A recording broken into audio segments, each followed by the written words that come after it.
Well. Welcome back to the channel, everybody. It's no secret that the meta in the Kingdom Arena has obviously shifted and changed to favor tanks. Everybody is currently running some sort of tank build, whether it's going to be a double tank build, a single tank build, or even a triple tank build. So in today's video, we're going to be diving into a team composition that you guys can hopefully use against these tank comps to get the wins to climb up the season. Without further ado, let's dive right in.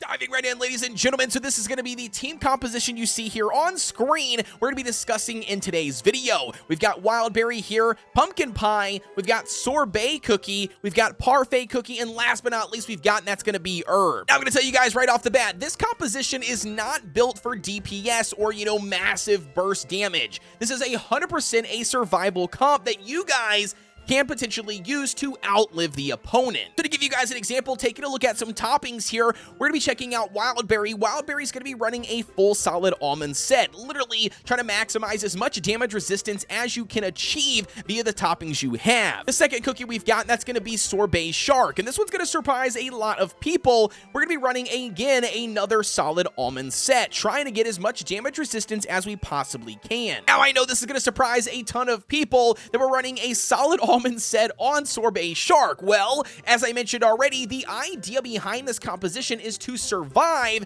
and as that timer ticks down for the match, the damage that you do is going to be increasing. So naturally, we're going to be getting that damage buff the longer we survive. So ideally here, we want Sorbet to survive the entire match, so then at the end of the match, Sorbet can be doing enough damage to then kill the opponents. Next up we've got, and that's going to be Pumpkin Pie, once again, running a full solid almond set, just trying to maximize as much damage resistance as you possibly can get. Now, I just want to interject here, it's going to be with these three cookies running full solid almonds. As far as the additional substats go, obviously running additional damage resistance as you can get via subs, the additional attack via subs, and then also additional cooldown is not going to hurt. Ideally, though, you're just looking to survive the entire round, so focus on that damage resistance first. Next up, we've got, and that's going to be Herb Cookie, again, running a full Swift Chocolate set. We're just trying to maximize utilizing his skill as often as possible for the heals, the overtime heals, and then also is going to be for that cleanse. As you can see, we've got, 16.3% cooldown, and we've also got 17.2% damage resistance. Now, once again here, just trying to focus on additional damage resistance via the substats, because again, we just want to make sure that Herb is staying alive the entire round to keep our, heals coming, and then also that cleanse coming. And then last but not least, we've got, and that's going to be Parfait. Once again, very similar to Herb, we're running a full Swift Chocolate set, trying to get some additional, cooldown so we can utilize Parfait's skill more often, and then obviously some additional damage resistance. As you can see, we did get up to 20.7%. And now, just really quick, the reason why we're running Parfait here with this composition is because we're really looking for that 10% defense for 7 seconds on top of that additional debuff resistance by 40% for 7 seconds. It's going to really come in handy up against teams that are applying a ton of debuffs. And as far as the overall treasures go, we're going to be running the Old Pilgrim Scroll, obviously for the additional attack. We've got the Revive Feather here as well in case if somebody dies. And then third and final, we've got, and that's going to be the Jelly Watch to just allow everybody to utilize their skill more often. So for the very first match, we're going to be running up against a friend on my friends list, and this is going to be Porthaven, again,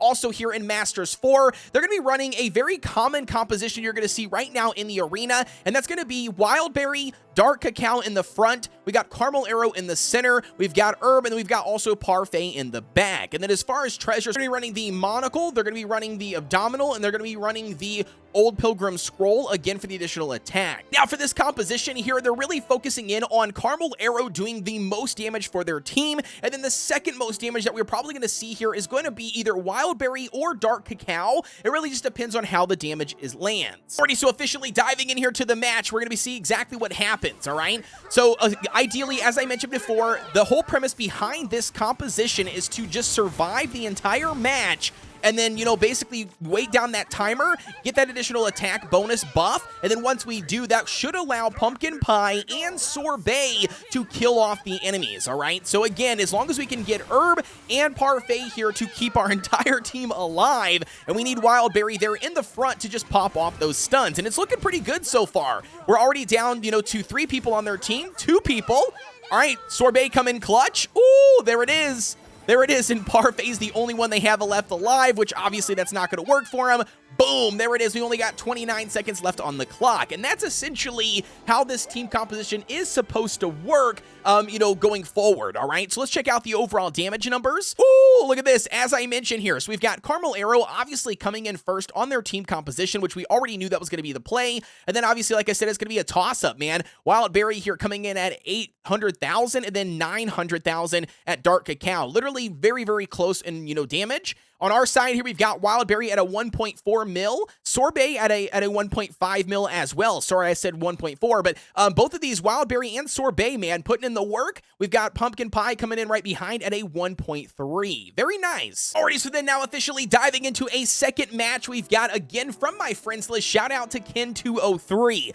Now, this team composition is going to be another very big, popular one you're going to see. This one's going to be Dark Cacao. We got Caramel Arrow. We got Pomegranate here for that attack buff. We got Eclair to just put out some mega damage in the weakness debuff. And we got Herb here to obviously keep them all alive. When it comes to treasures, they're going to be running the Old Pilgrim Scroll, obviously, for the attack buff, the Robe for the attack speed, and then last but not least, we've got, and that's going to be the Scythe for the overall increase in crit percent. Now, this build is going to be a little bit more attack-based versus, you know, tanky, heavy tank build, but nevertheless, this team composition should be a great matchup for Sorbet and Pumpkin Pie alongside Wildberry, the team that we have currently built. Alrighty, so then officially diving in here to Ken203 match, let's see exactly how good we can perform. Again, it's a little bit different, but this is going to be a attack comp that you will see quite often in the overall arena. You might find it a lot in your defense section, but anyways, we're going to see what happens here. All right, so it's not looking good. Do they get the win? 60 to 70. Ooh, we made the comeback. Look at that. Hey, see, I told you that attack buff after that 1 minute mark, that attack buff makes a massive, massive difference here for Sorbet, guys. Absolutely does. And there it is. There is the win. All right, very nice. Let's check out the overall damage meters of this one, too. All right, sweet. Yeah, see, look at this, man. Caramel Arrow just putting in the work for everybody's team.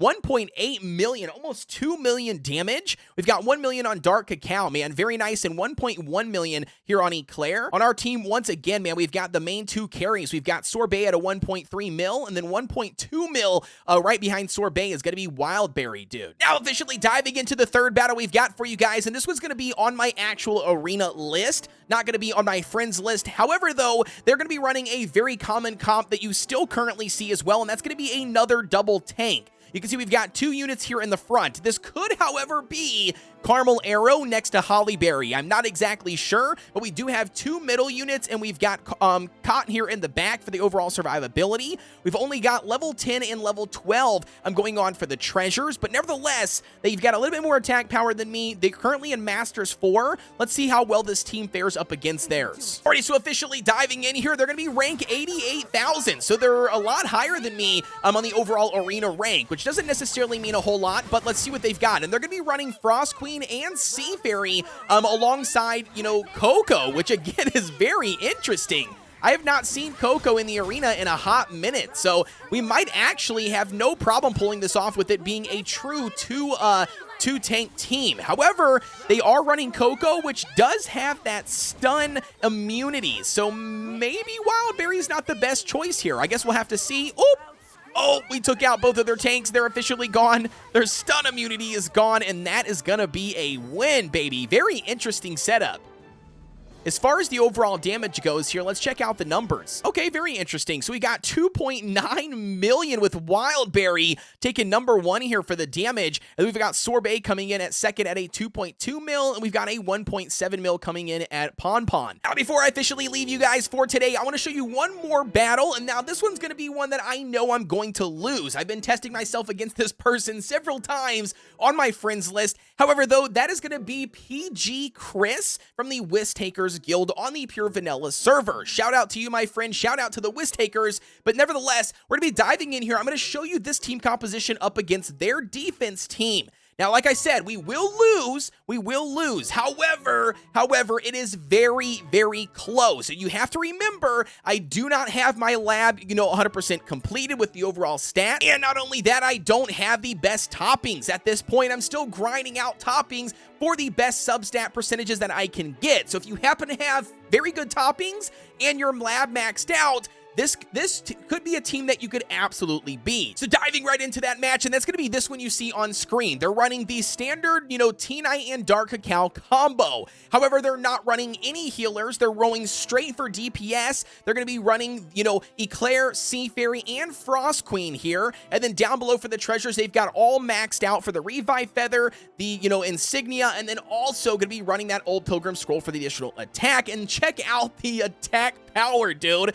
Over 1 million. Absolutely insane. Alrighty, so officially diving into that match, man, here it is. Like I said, I know we're gonna lose, but I've done this a few times where I've had him all the way down to 11%. So again, I absolutely think this team composition could beat this team if I had the higher level lab and if I had the higher level or the better percentages on my toppings. Nevertheless, we will get there though, but check this out. Check out how good we're holding our own utilizing this composition. Again, keep in mind, we are running full solid almonds here. Full solid almonds even on our Sorbet because again, the idea... Oh, wait a second. We got just down to T-Knight. Oh, we might get T-Knight. No. Oh my gosh, we're going to get T-Knighted the whole rest of the way. Oh, I thought we might have had a chance, but nevertheless, like I said, guys, man, it's so much fun. It's so much fun to try to figure some of this stuff out. But look at the overall damage markers. 1.4 mil here on Wildberry, 1.2 coming in at Sorbet, 1.2 for Pumpkin Pie.